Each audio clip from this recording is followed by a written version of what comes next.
À la une de ce journal, la commémoration de la fête du travail ce 1er mai 2023. Occasion pour les organisations syndicales de se faire entendre, c'est le cas de la centrale syndicale Humanisme qui est en meeting. En vue de parvenir à une insertion effective de la jeunesse dans le tissu social et professionnel, une organisation non gouvernementale a remis 1000 permis de conduire. Les journalistes ont un rôle à jouer dans la protection de l'environnement. Ils ont pris part à un atelier d'information en vue d'avoir un large aperçu du projet WACA. Et la caravane El Kassi s'est rendue dans les maternités et différentes gares pour y sensibiliser les femmes enceintes et les chauffeurs sur les effets néfastes de la consommation de l'alcool. Les détails dans ce journal. Madame, Monsieur, heureux de vous savoir à notre écoute. Merci de votre attention. Nous ouvrons ce journal avec la commémoration de la fête du travail ce 1er mai 2023. Occasion pour les organisations syndicales de se faire entendre et porter haut leurs revendications et espoirs quant à l'amélioration des conditions de vie et de travail. En Côte d'Ivoire, la centrale syndicale Humanisme était ce jour en meeting pour se faire entendre. C'était au gymnase du groupement des sapeurs-pompiers militaires d'Adjamé-Indénié. Ça aurait été un spectacle qu'on aurait dit qu'ils ont fait salle comble. La commémoration de la fête du travail a été bel et bien célébrée par la centrale syndicale Humanisme. En effet, 1500 chaises n'ont pas suffi pour accueillir les syndiqués, tant ils étaient nombreux. Cela a été le moment pour son secrétaire général Soro Mamadou de faire le bilan des activités de la centrale d'une part et d'autre part de faire le point des avancées dans les négociations avec le gouvernement, puis remettre à la représentante du ministre de l'Emploi un cahier de doléances. Le 1er mai 2023 est un 1er mai spécial, en ce sens que du 1er mai 2022 au 1er mai 2023, ensemble le gouvernement, le patronat et les centrales syndicales ont mis en œuvre un instrument du dialogue social, un instrument de l'OIT, un instrument qui permet d'anticiper les conflits, un instrument qui permet dans la discussion, le respect mutuel, de chercher les solutions idoines et de pouvoir faire en sorte que dans la recherche de la solution de l'impossible, on puisse trouver la solution du possible. Et ce dialogue social nous aura recommandé un certain nombre de postures qui est la confiance réciproque, qui est de savoir qu'il y a une interdépendance entre les parties négociantes, qui est la recherche du consensus, savoir lâcher du lest, et qui est aussi de pouvoir savoir adhérer à l'accord acquis, et tout cela dans un climat, dans un langage de courtoisie, dans un environnement de respect mutuel. Cela nous a permis d'obtenir, tant pour le secteur public, un accord de 1135 milliards tranchés pour les 5 années à venir. Pour le secteur privé, un grand accord qui consiste chaque 3 ans à revisiter le salaire minimum interprofessionnel garanti pour le relever, à discuter les minima catégoriels, ainsi chaque 3 ans, pour le secteur privé, il y aura revalorisation salariale. Un bilan auquel a adhéré tous les travailleurs présents dans la salle, même si pour certains, la mise en place des comités sectoriels de dialogue social dans certains ministères pose problème. Je suis très d'accord avec parce que c'est le dialogue qui a primé, parce que toutes les augmentations qui sont faites au niveau du secteur public, au niveau du secteur privé, ont eu un succès. Nous sommes un syndicat qui avons toujours été du côté du dialogue parce que nous avons mené les démarches auprès de notre ministère pour qu'on installe ce comité-là. Mais grande est notre surprise qu'on mette le comité en place sans notre présence. La centrale syndicale Humanisme a été créée le 23 octobre 2010. Elle compte environ 600 000 adhérents et son siège social est en construction à Williamsville. Et restons toujours dans la dynamique de la fête du travail et intéressons-nous cette fois aux activités de la Fondation Égalité. Ce 1er mai, l'organisation non gouvernementale a officiellement remis 1000 permis de conduire à la jeunesse ivoirienne, une action qui s'inscrit dans sa mission d'insertion des jeunes dans le tissu social et professionnel. Chose promise, chose due. La Fondation Égalité a remis ce 1er mai 2023 1000 permis de conduire à la jeunesse du district autonome d'Abidjan. Occasion de faire le lien entre la fête du travail et la possibilité d'insertion socio-professionnelle que ses bénéficiaires ont en partage. Une action de la Fondation Égalité qui vient à point nommé car le chef de l'État, le président Alassane Ouattara, a décrété 2023 année de la jeunesse. Il s'agit donc pour la Fondation Égalité, organisation à but non lucratif, qui œuvre essentiellement à l'insertion des jeunes dans le tissu social et professionnel, de traduire en acte cette volonté de donner à tous les jeunes l'opportunité d'une insertion durable. C'est un événement, c'est une action qui a été menée, financée par la Fondation Égalité, 1000 permis pour l'année 2023, 1000 permis financés par la Fondation Égalité, grâce aussi à nos partenaires qui nous ont prêté main forte, qui nous ont soutenus. Ces 1000 personnes, quand nous avons lancé l'opération, je pense qu'à notre actif, nous avons enregistré 4337 postulants qui ont postulé. Alors, comme on ne peut pas prendre tout le monde pour l'année 2023, nous avons décidé de retenir 1000. Je suis très heureux, je tiens à remercier la Fondation Égalité pour cette très belle opportunité qu'elle offre à la jeunesse. 1000 permis de conduire. Nous sommes très contents d'être parmi ces récipiendaires. Cette cérémonie de remise officielle de 1000 permis de conduire bénéficie du soutien du ministre des Transports et le parrainage du ministre de la Promotion de la Jeunesse, de l'Insertion professionnelle et du Service civique. Notons que la Fondation Égalité met en œuvre un vaste programme d'accompagnement des jeunes. Il s'articule autour de 4 axes majeurs: délivrance de permis de conduire aux jeunes, rénovation des auto-écoles, formation sur les valeurs citoyennes, professionnelles et humaines, sensibilisation des usagers sur l'incivisme routier ainsi qu'à l'entrepreneuriat. La compagnie Véhicole du Cavali, spécialisée dans l'exploitation du caoutchouc, basée à Zagné, dans la région du Cavali, a distingué récemment ses meilleurs travailleurs pour leur loyauté, fidélité et abnégation au travail. Pour cette 3e édition, ce sont 96 d'entre eux qui ont été distingués par le représentant du ministre de l'Emploi et des Affaires sociales. Reportage Théodore Kanga. Seul le travail paye. Cet adage a été concrétisé le week-end dernier à Zagné par les responsables de la compagnie et véhicole du Cavali, CHC. 96 agents de cette société ont été honorés pour le travail bien fait.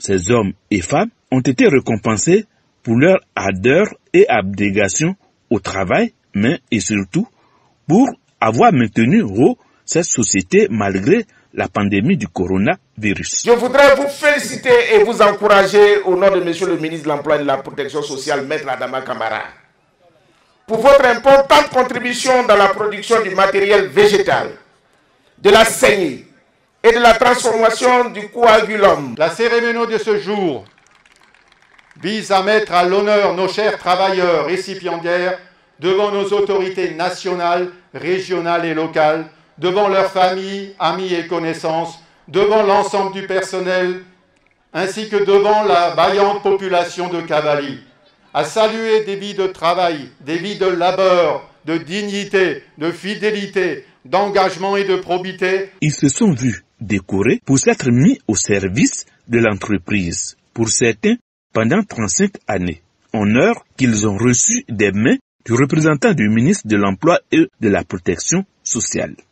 2 agents ont reçu la médaille Grand Or, 4 autres la médaille Or, 64 agents dans la catégorie médaille de vermeil et 26 ont arboré avec fierté la médaille d'argent. Il appartient désormais aux travailleurs décorés de comprendre le bien fondé de cette distinction afin de donner le meilleur d'eux-mêmes.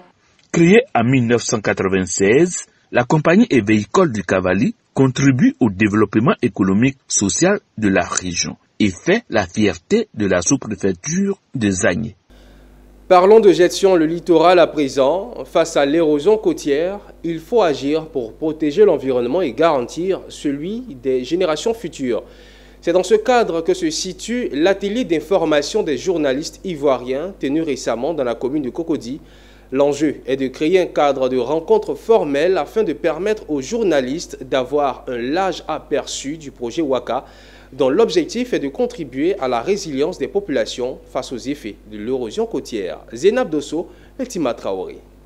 Le projet Waka, un projet d'investissement pour la protection de la zone côtière affectée par l'érosion et plusieurs phénomènes tels que les actions anthropiques, la pollution des lagunes, la destruction des mangroves. Depuis novembre 2018, les coordonnateurs du projet Waka, programme de gestion du littoral ouest africain, mènent des activités pour lutter contre cette érosion côtière et contribuer à la résilience des populations face aux effets néfastes. Aujourd'hui, le projet est à une phase importante de sa mise en œuvre. Il s'agit de la construction d'un ouvrage à Grand Laou, dont le coût s'élève à 30 milliards de francs CFA. 30 milliards de francs CFA, voilà, c'est vraiment le montant maximum que qu'il faut pour pouvoir donc n'est-ce pas, arriver à réaliser l'ouvrage, disons très élevé. Donc ce que nous allons faire, c'est de mettre en place, c'est donc de protéger le cordon ouest par une carapace qui normalement va bouger. C'est comme si c'était un tapis. Le tapis, en fait, il n'est pas tout à fait figé. Il évolue, c'est-à-dire qu'il prend la forme en fait des eaux. Si vous voulez, c'est comme un ballon. Seulement à Grand Laou.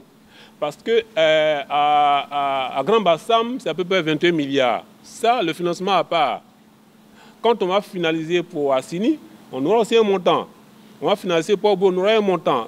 Les activités du projet Waka étant avancées, les initiateurs comptent sur la contribution des journalistes pour relayer l'information, d'où l'intérêt de cet atelier d'échange et d'information des journalistes. Convaincus, ceux-ci repartent satisfaits de ce que le projet Waka pourrait apporter. Et ce que nous devons retenir, c'est que nous, en tant que presse nationale ou internationale, nous avons le devoir de donner la bonne information aux populations et nous repartons avec la bonne information pour justement informer comme il faut. Le programme de gestion du littoral ouest africain, également connu sous l'acronyme anglais Waka, a été conçu pour contribuer au développement durable du littoral avec comme angle d'attaque la lutte contre l'érosion et les inondations côtières. La première session ordinaire de l'année 2023 du comité de gestion locale du parc national d'Azani s'est tenue récemment au campement hôtel du parc national d'Azani. Les membres du comité de gestion locale ont approuvé le travail présenté dans le bilan de la session par le chef secteur du parc national. Les détails avec Lizzie Yao. L'ensemble des membres composant le comité de gestion locale, le CDL du parc national d'Azani, a approuvé le travail effectué par les gestionnaires du parc avec une performance de plus de 90% au 31 mars 2023. Le bilan assez satisfaisant du plan d'opération au titre du premier trimestre de l'année 2023 est dû à une nette amélioration des rapports avec les populations riveraines, une meilleure surveillance, une surveillance plus accrue de l'aire protégé et la hausse du tourisme interne et externe. Pour Chérif Brahima, préfet de Grand Laou et président de la première session ordinaire 2023 du CDL du parc national d'Azani, le travail de sensibilisation et d'éducation auprès des populations afin qu'elles s'approprient les notions de parc et réserve satisfaisant est à perpétuer. Le colonel Ouattara Kassoum, représentant le directeur général de l'Office ivoirien des parcs et réserves, OIPR, tout en souhaitant une étroite collaboration entre les agents et les riverains, a noté une nette augmentation de la faune qui augure d'un parc plus attrayant les années à venir. Le travail du parc, le dit souvent un peu ingrat, demande beaucoup d'efforts.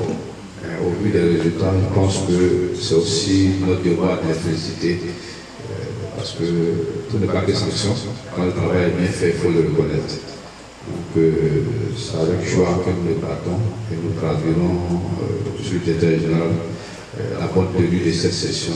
Pour les populations, cette première session ordinaire de l'année 2023 du CDL du parc national d'Azani, axée sur la sensibilisation, fera l'écho auprès de toutes les communautés environnantes. Notons que le CDL du parc national d'Azani a été primé, deuxième prix national d'excellence du meilleur comité de gestion locale en matière des aires protégées en 2022.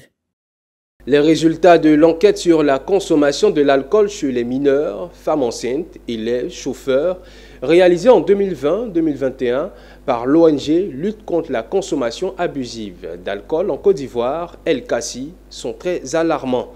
Attirer l'attention de toutes ces personnes sur les dangers liés à la consommation de l'alcool, telle est la mission de l'ONG. La caravane LKC s'est rendue dans les maternités et différentes gares pour y sensibiliser les femmes enceintes et les chauffeurs. Les résultats très alarmants de l'enquête sur la consommation de l'alcool chez les mineurs et les élèves réalisée en 2020 et 2021 ont révélé que de nombreux mineurs ont déjà consommé et consomment régulièrement de l'alcool. Les résultats de cette enquête ont mené l'ONG Lutte contre la consommation abusive de l'alcool en Côte d'Ivoire, LKC, à initier une caravane nationale zéro consommation d'alcool par les mineurs, les élèves et les femmes enceintes en Côte d'Ivoire. Au cours de la caravane, dans les villes sillonnées et dans toutes les structures visées, Tero Kaberu, consultant chef de projet à l'ONG LKC, a animé des conférences suivies d'échanges. Nous avons initié cette caravane nationale zéro consommation d'alcool par les mineurs, les élèves et les femmes enceintes parce que nous avons constaté que les enfants de moins de 18 ans ont accès à l'alcool en Côte d'Ivoire. C'est dans ce cadre que nous avons créé cette caravane zéro consommation d'alcool par les mineurs, les élèves et les femmes enceintes pour pouvoir réduire les risques de l'alcoolisme chez les enfants. Je voudrais dire à mes amis de ne plus toucher à l'alcool. S'ils ont des soucis, ils peuvent aller parler à leurs parents ou à un grand frère du quartier, mais qu'ils ne s'adonnent pas à l'alcool, car l'alcool n'est pas bon, l'alcool détruit, l'alcool tue, l'alcool a fait des victimes. Rappelons qu'après les villes de Tabou, Sobré, Bouna et Danané, la caravane de sensibilisation de l'ONG LKC sera dans les villes de Dimbokro, Boisflé et Agboville. Dans toutes ces villes, un plaidoyer sera fait aux autorités locales quant à l'application effective de la loi interdisant la vente et la consommation de l'alcool par les mineurs en Côte d'Ivoire. Et direction Yamsokro. Le Fonds compétitif pour l'innovation agricole durable se propose d'organiser 3 ateliers dans les zones de concentration des spéculations pour présenter les résultats des démonstrations des innovations et sensibiliser les parties prenantes. Par ailleurs, en vue de présenter les résultats pertinents et les acquis des projets financiers pour une meilleure diffusion des innovations, c'est la ville de Yamsokro qui a été choisie pour abriter ces ateliers, nous dit Charles Kouakou dans un commentaire de Pierre Tebeu. Cet atelier de Yamoussoukro présente des résultats pertinents et des acquis des projets financés par le Fonds compétitif pour l'innovation agricole durable, FSIAD, pour une meilleure diffusion des innovations. Cet atelier a été l'occasion pour certains coordonnateurs de projets de faire leur présentation. Avant l'équipement GEM, en tout cas le travail était pénible. Dieu merci, le travail quand on parle de rénovation, SICA, FSIAD, CNRA aujourd'hui nous ont permis de rénover ce travail-là. Le métier il n'est plus pénible avec l'équipement GEM et on sort de meilleures qualités de riz étuvé qu'on appelle communément en Côte d'Ivoire le maloussou. Le tilapia est la principale espèce d'élevage en pisciculture en Côte d'Ivoire. Le FSIAD nous a accompagnés en nous fournissant les fonds nécessaires pour multiplier la souche sur notre site de CNRA à Boaké et ensuite mettre cette souche de tilapia à la disposition des producteurs. Depuis 2017, 44 projets ont été retenus et des innovations ont été démontrées aux bénéficiaires de 24 chaînes de valeur agricoles, animales, halieutiques et forestières. Cette sélection a été faite selon les critères bien précis. Les principaux critères de sélection, c'est que, dans un premier temps, que ça soit une innovation. Ensuite, il faut que ça soit soutenu par des bénéficiaires. Donc, dans le dossier qu'ils nous présentent, ils démontrent que c'est une innovation et ils apportent une preuve aussi qu'ils sont soutenus par les filières dans lesquelles ils veulent faire les démonstrations. Dans le volet 2 du Fonds compétitif pour l'innovation agricole durable, FATSI, il a été créé un fonds pour le financement de l'innovation agricole durable dénommé Fonds compétitif pour l'innovation agricole durable, FSIAD. Vu l'arrivée incessante des réfugiés burkinabés fuyant les zones d'insécurité, Néou Lassina a pris son bâton de pèlerin afin de faire recenser ces réfugiés et les sensibiliser. L'objectif est qu'ils soient connus par les autorités et bénéficier du soutien de l'État. Le reportage est signé Ouattara Daouda, notre correspondant régional dans le district autonome des Savanes. M. Neoula Sina Dissiele, président de l'ADEC Action pour la défense des droits des éleveurs et cultivateurs, a pris son bâton de pèlerin pour se rendre ce jeudi 27 avril 2023 à Kopanvoko, localité située dans la sous-préfecture de Korgo, route de Ferkesedoukou, afin de recenser et enregistrer les réfugiés burkinabés de ces villages ayant fui la situation d'insécurité au Burkina Faso pour qu'ils bénéficient du soutien.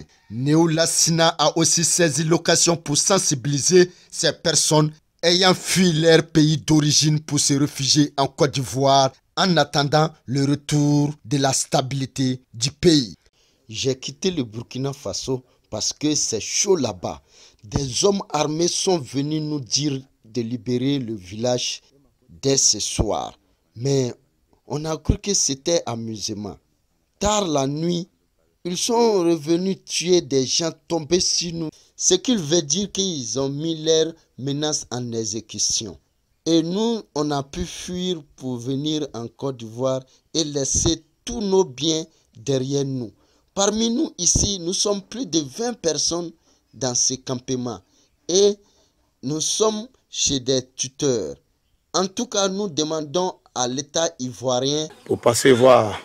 On a des sons des problèmes des éleveurs déplacés au Burkina Faso qui sont venus dans une sous-préfecture de Korogo ce matin. Voilà pourquoi la raison on est venu pour les rencontrer et voir comment, à quel état ils sont venus, comment ils sont venus. Moi, pour le moment, je suis en position de sensibilisation. N'importe où qu'il y a un qui quitte ailleurs, qui vient, même s'il y a des appels de téléphone mobiles entre eux, il faudrait qu'ils se mobilisent eux aussi. Partout où j'allais dans un village, ils ont encore rencontré le propriétaire de le village et puis se présenter. Et puis ensemble, le village aussi, les agents du village aussi, eux aussi, ils vont faire un effort aussi pour présenter ça aussi à la sous-préfecture. Et puis sous-préfecture, maintenant, ils vont prendre acte. Rappelons que Neoula Sina avait apporté plusieurs vivres et non-vivres aux réfugiés burkinabés de Namboka dans le département de Ferkesedoukou la semaine dernière. Une page de culture et de tradition avant de refermer cette édition. À Tanda, localité située dans la région du Gontougo à 60 km de Bandoukou, la jeunesse éveillée pour le développement du Gontougo a organisé la première édition de la grande soirée des retrouvailles. Un événement qui vise à mettre en avant l'histoire et la culture du peuple Koulongo, mais surtout à inviter les jeunes à apprendre à parler leur langue maternelle. Suivons le compte-rendu de Anissé Kouadio. Inos Konda, député de Tonda, véritable mécène, un amoureux de la promotion de la culture dans le Gontougo. Il est aux côtés du mouvement des jeunes éveillés du Gontougo Moujeg, qui organise la première édition des soirs des grandes retrouvailles. Il s'agit de promouvoir les danses, les chants et les rythmes du peuple Brouen Koulongo.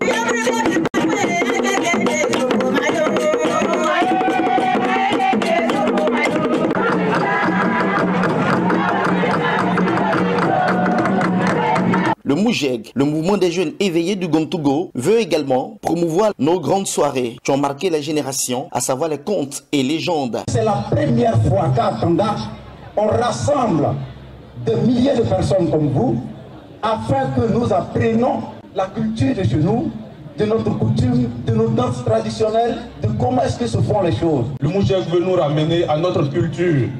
Pour le Moujeg, pour la jeunesse de Tanda, surtout pour l'avenir, moi je m'engage avec vous. Apporter un plus à Tanda. De véritables instants de promotion de l'éducation, des enseignements pour édifier l'âme et l'histoire, mais aussi promouvoir l'humour. Par-dessus tout, permettre aux jeunes de parler leur langue maternelle, notamment le Koulongo, le Bron et les autres langues de la région du Gontougo. Car aujourd'hui, les jeunes délaissent leur langue maternelle au détriment des langues étrangères.